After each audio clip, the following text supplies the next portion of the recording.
dekret Luther yang berwenang dan tidak dapat salah tentang pernikahan. Masuk poin pertama.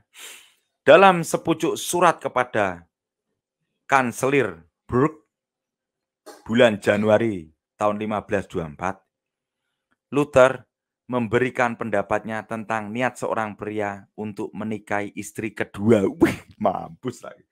Aduh, mut tak lilu leko. Wah, asli. Aduh, sebentar ya, ngambil dulu ya, sebentar.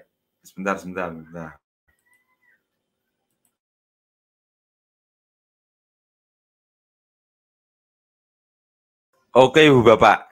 Sebelum masuk ke poin kedua, saya tak TikTok dulu lah. Ini soalnya sedap-sedap ngeri, Ibu Bapak ini. Oke, saya TikTok dulu ini. Ini sudah ada sesepuh tim ini. Aduh, mau diajak TikTok malah keluar jaringannya ini. Perlu dirukyah. Oke, Pak Josepat. Silakan Pak Josepat, Om Josepat. Sebelum masuk ke poin kedua ini sedap-sedap ngeri ini. Sudah tak bongkar tik gitu. Aduh, tentang coba poin yang pertama tadi Pak Josapat kan mendengarkan bagaimana itu poin pertama berkaitan dengan solum dan tantum itu bagaimana itu, silakan. Mungkin bukan yang itu ya, kita mungkin malah lebih ke yang pertama kali tadi. Jadi ketika dikatakan bahwa Martin mengklaim, Dr. Martin ini mengklaim bahwa dengan apa yang dia lakukan dia sudah berhasil untuk menghilangkan indulgensi, itu kan. Tetapi perlu diketahui ini kita bicara untuk teman-teman Katolik ya. Jadi kalau ada teman pro yang lain itu mohon untuk di apa ya istilahnya, saya bukan bicara tentang di luar itu ya. Bahwa untuk masalah indulgensi ini Gereja Katolik tidak pernah menghilangkan. Jadi klaim dari Dr. Martin bahwa dia berhasil menghilangkan indulgensi itu jelas-jelas patah ya. Karena kalau masalah indulgensi yang tadinya dipersoalkan dia ketika Paus Leo X itu istilahnya menawarkan surat indulgensi ketika pembangunan gereja Basilika Santo Petrus itu, mungkin pada waktu itu perwakilan dari Paus itu mungkin salah mengaplikasikannya. Jadi seolah-olah bahwa ada tuduhan bahwa indulgensi itu dijual. Tapi maksudnya Paus Leo itu mungkin tidak seperti itu. Artinya memang dalam hal pengampunan itu kan ada juga poin yang mengatur bahwa serahkan sebagian hartamu untuk dipakai sebagai kebaikan, dalam arti untuk membantu orang-orang yang membutuhkan. Nah, dalam hal ini kan gereja juga pada waktu itu sangat membutuhkan dana untuk membangun basilika yang baru, karena basilika yang lama yang dibangun oleh Kaisar Konstantin itu kan sudah lama sekali dan sudah mulai rusak ataupun runtuh ya. Padahal Basilika Santo Petrus itu adalah satu ikon penting karena itu basilika utama yang menunjukkan eksistensi orang Katolik. Karena kalau perlu diketahui bahwa pusat daripada gereja Katolik itu kan seperti halnya disampaikan oleh Tuhan Yesus, akan kubangun jemaatku di atas batu karang. Nah, batu karang itu kan Santo Petrus itu kan. Nah, sementara basilika itu dibangun di tempat di mana Santo Petrus itu meninggal sebagai martir dan dimakamkan di situ, sehingga basilika itu betul-betul dibangun sesuai dengan nubuat oleh Kristus sendiri. Akan kubuat jemaatku di atas batu karang. Jadi gereja itu dibangun di atas makamnya Santo Petrus. Makanya penting sekali bagi gereja Katolik untuk pembangunan basilika itu. Sementara memang di abad pertengahan itu kita tahu bahwa yang namanya konflik-konflik politik dan sebagainya itu termasuk juga kepentingan umat Kristen untuk melakukan perlawanan, perang dan sebagainya yang menghabiskan banyak biaya. Jadi sangat diperlukan dana untuk bisa membangun gereja itu. Jadi Karena sudah di apa ya, sebelum sebelum Paus Leo itu mengenai pembangunan basilika itu sudah disampaikan oleh paus sebelumnya. Jadi Paus Leo ini hanya meneruskan. Nah, cuma ketika adanya pertentangan yang kemudian menimbulkan pertentangan oleh Dr. Martin mengenai masalah indulgensi itu, mungkin pada saat itu banyak sekali friksi-friksi yang beredar dan sebagainya yang kita juga nggak tahu, artinya kepentingan politik juga masuk dan sebagainya. Tapi pada dasarnya gereja juga melakukan perbaikan, melakukan hal-hal yang menjadikan pertentangan itu kemudian juga tidak dibiarkan begitu saja. Karena dalam Konsili Trenti juga kan sudah diluruskan masalah kontroversi tersebut. Dan punyanya pada tahun 1567, Paus Pius V sudah membatalkan masalah pemberian indulgensi yang melibatkan segala bentuk biaya atau transaksi keuangan. Jadi yang dibatalkan itu perintah Paus Leo mengenai indulgensi yang dipakai untuk menggalang dana, bukan menghilangkan indulgensinya, karena indulgensi itu juga sebuah pengajaran gereja yang tidak mungkin untuk dihilangkan gitu. Jadi indulgensi itu masih ada, cuma diatur secara benar, dan sampai sekarang pun juga ada badan yang bertugas untuk mengawasi dan melaksanakan pemberian indulgensi itu. Jadi poinnya, untuk satu hal yang menjadi tuduhan Dr. Martin dan menjadi klaim Dr. Martin itu jelas-jelas patah oleh Gereja Katolik. Indulgensi tidak pernah dihilangkan. Sehingga kalau dia mengklaim seperti itu, bahkan mau menghilangkan keimamatan dan apa tadi itu pasti akan patah juga oleh Gereja Katolik. Oke. Itu. Oke, jadi di sini Om Josephat masih merujuk pada literasi pertama. Oke, nggak apa-apa. Ya. Oke, kita lanjut bab kedua ya Bapak ya. Om Josephat tahan dulu. Rekan-rekan yang kucinta yang kukasihi, siap-siap tahan mental ya. Yang teman-teman Protestan ingin mendengarkan sejarah junjungan Anda, terima kasih. Simak saja, ini sejarah loh ya. Jas merah, jangan sekali-kali meninggalkan sejarah, coy. Masuk kedua, bab kedua. Dekrit Luther yang berwenang dan tidak dapat salah tentang pernikahan. Masuk poin pertama. Dalam sepucuk surat kepada Kanselir Berg bulan Januari tahun 1524, Luther memberikan pendapatnya tentang niat seorang pria untuk menikahi istri kedua. Dia menulis, waduh keren. Ya, teman-teman besok berpoligami ya. Dia menulis, saya mengaku bahwa saya tidak dapat melarang seseorang untuk menikahi beberapa istri. Juga tidak bertentangan dengan kitab suci. Tetapi saya tidak ingin melihat hal semacam ini sekarang untuk pertama kalinya diperkenalkan di antara orang-orang Kristen.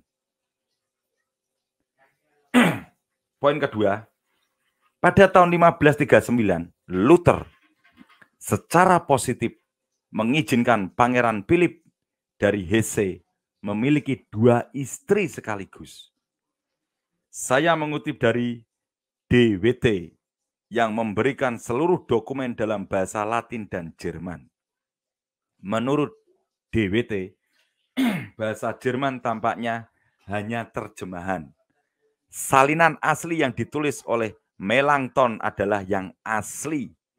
DWT adalah seorang profesor teologi Protestan di Basel pada awal abad ini.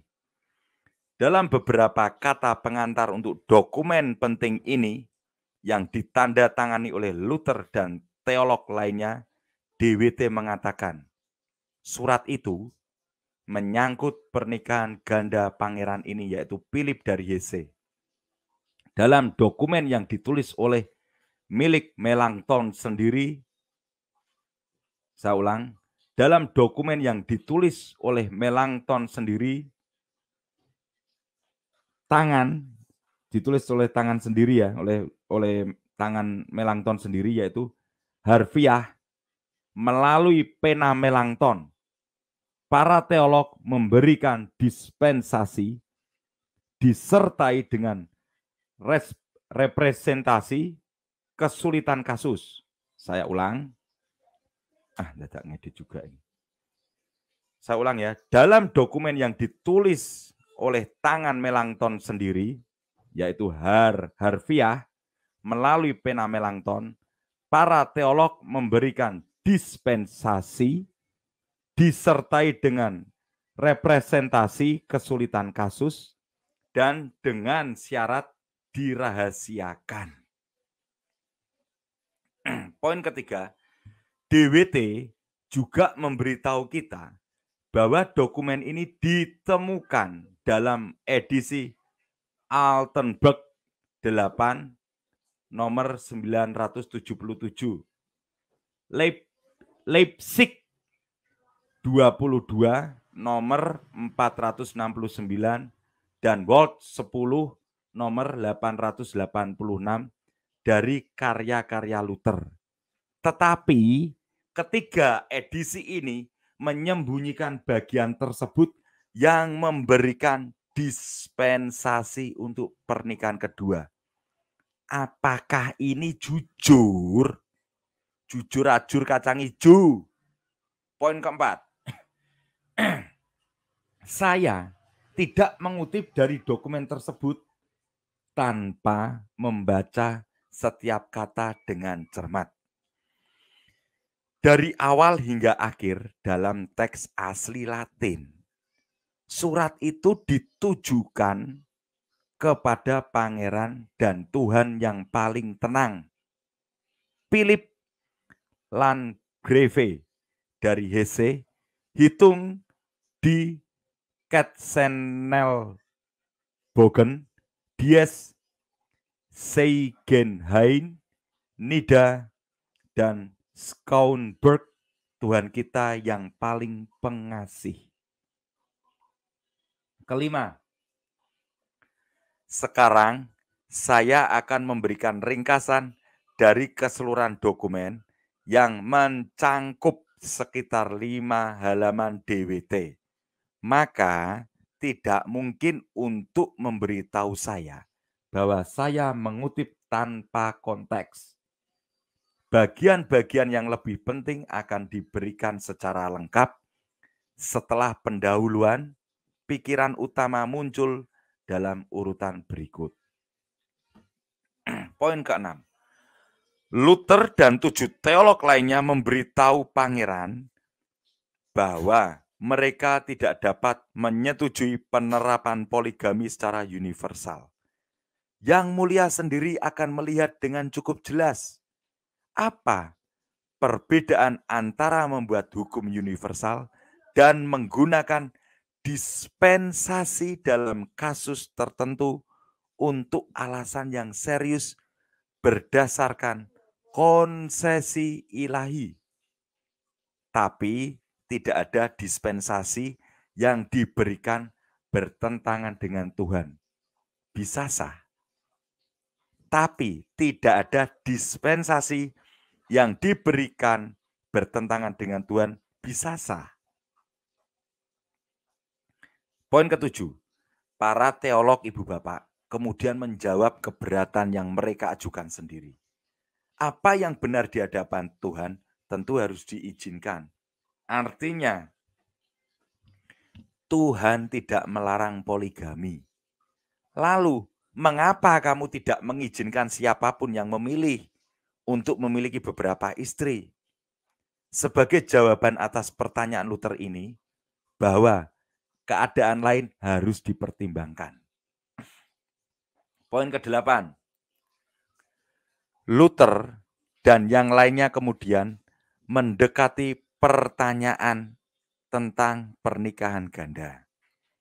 Pertama-tama, pertimi-timi, mereka mengingatkan yang mulia bahwa pada awal dunia hanya satu suami dan satu istri yang diizinkan oleh Tuhan.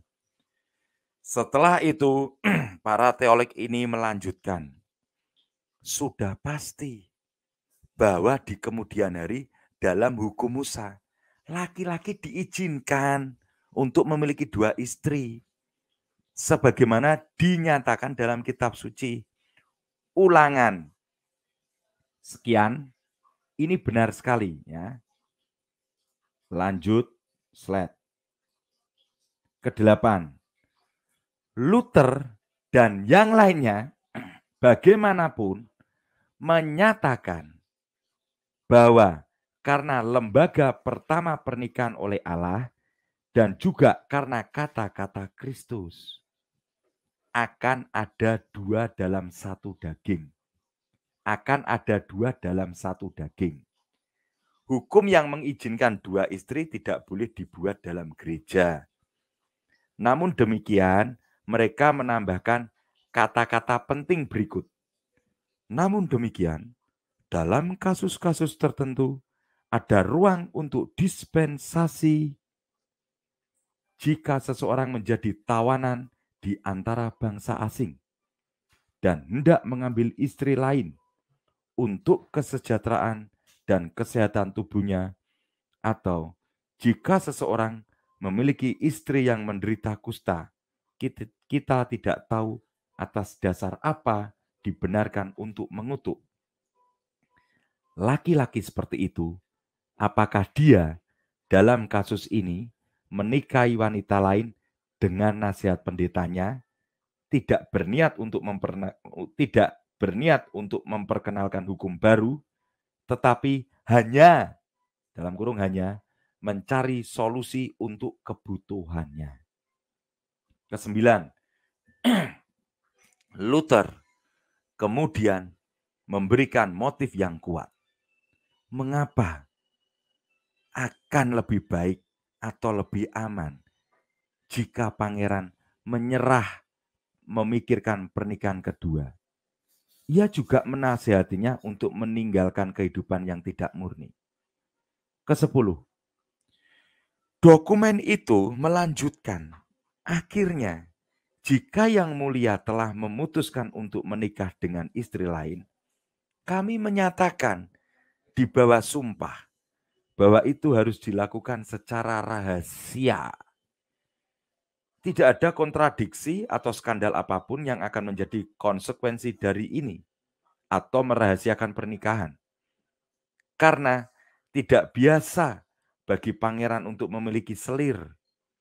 Dan meskipun alasannya tidak dapat dipahami oleh orang biasa, namun orang yang lebih bijaksana akan memahaminya, dan cara hidup sederhana ini akan menyenangkan lebih dari perzinahan. Perkataan orang lain juga tidak akan diperhatikan jika hati nurani kita baik-baik saja. Masih poin ke-10. Dengan demikian, sejauh ini hanya kita yang menyetujuinya. Karena apa yang diperbolehkan dalam hukum Musa tentang pernikahan, Injil tidak mencabut atau melarang yang mulia. Oleh karena itu, tidak hanya keputusan atau testimonium dari kita semua dalam hal kebutuhan, tetapi juga pertimbangan kami sebelumnya. Artinya, kami mengizinkan pernikahan, tetapi pada saat yang sama kami ingin Anda juga mempertimbangkan. Apakah tidak lebih baik disarankan untuk melepaskan semua pikiran tentang pernikahan ganda? Surat itu diakhiri dengan mengatakan bahwa tidak bijaksana bagi pangeran untuk meminta nasihat kaisar dalam masalah ini. Diberikan di Wittenberg pada hari Rabu setelah pesta Santo Nikolas, 10 Desember 1539. Yang mulia, hamba yang rela dan patuh. Pertama, Martinus Luther. Kedua, Philippus Melanchthon. Ketiga, Martinus Bucerus. Keempat, Antonius Calvinus. Kelima, Adam F. Ketujuh, Johannes Leningus. Kedelapan, Justus Winter. Kesembilan, Dionysius Melander. Ke-13, pernikahan kedua Pangeran Philip dari Hesse terjadi beberapa bulan kemudian, awal tahun 1540. Ke-14, Koslin, Kampium Jerman Luther yang paling terkemuka, mengakui bahwa perkawinan ganda ini adalah noda terbesar dalam sejarah reformasi dan kehidupan Luther. Kami dapat menambahkan bahwa noda itu begitu besar untuk menghapus setiap kemungkinan kita pernah memandang Luther sebagai pembaru yang disetujui dan ditugaskan oleh Tuhan yang Maha Kuasa. Karena perkawinan merupakan salah satu unsur yang paling penting dan hakiki baik dari tatanan sosial maupun tatanan agama. Dan Tuhan tidak akan membiarkan seorang pembaru yang benar-benar dipilih oleh dirinya sendiri untuk menginjak-injak hukum tentang kesatuan pernikahan yang diumumkan oleh Kristus, pembaru dunia yang sulung. Ke-15, jika dokumen berat ini yang menyetujui bigami telah dikeluarkan oleh salah satu paus gereja Katolik dengan ledakan kemarahan yang luar biasa, hal itu tidak akan disambut oleh seluruh dunia Protestan. Berapa banyak traktat anti-Romis yang akan ditulis tentang masalah ini? Kegembiraan yang luar biasa tidak akan membuat kefasihan deklamator Exeter Hall membangkitkan keheranan penontonnya. Tapi sayang, dispensasi ini diberikan bukan di Roma, tapi di Wittenberg, tempat lahir kepala, hati, dan pusat Protestantisme pada masa itu. Bukan di Roma loh ya, tapi di Wittenberg, lahir kepala, hati, dan pusat Protestantisme pada masa itu, Ibu Bapak. Ke-15, sayangnya tidak ada tanda tangan Paus Katolik Roma manapun, tetapi nama Martin Luther tertulis di bawahnya dengan huruf yang tidak dapat dihapus. Dan hanya beberapa tahun sebelum ini terjadi, Paus Clemens VII sama sekali menolak untuk menyetujui pernikahan kedua Henry VIII, Raja Inggris. Sebagai akibatnya, Inggris kehilangan iman Katolik.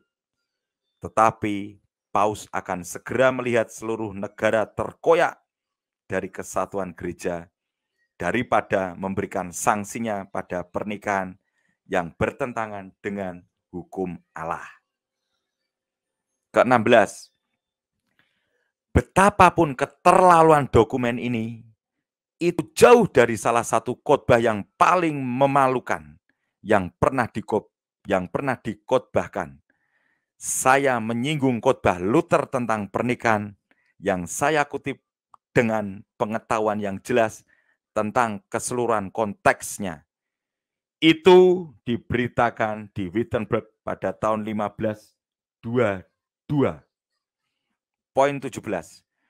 Dengan otoritas seorang pengkhotbah Kristen, dengan otoritas tambahan yang diberikan oleh kekuatan luar biasa dari kefasihan populernya, dengan otoritas tak terbatas yang diberikan posisinya yang luar biasa kepadanya, dari keagungan mimbar yang pernah menjadi orang Kristen, di hadapan dari pria dan wanita, menikah dan tidak menikah, tua dan muda, Luther secara positif menyetujui perzinahan dengan cara yang paling jelas dan paling tidak dapat diragukan.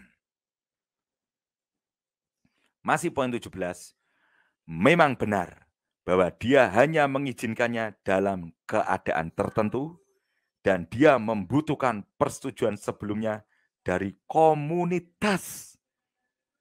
Tapi ini tidak mengubah kebenaran pernyataan saya.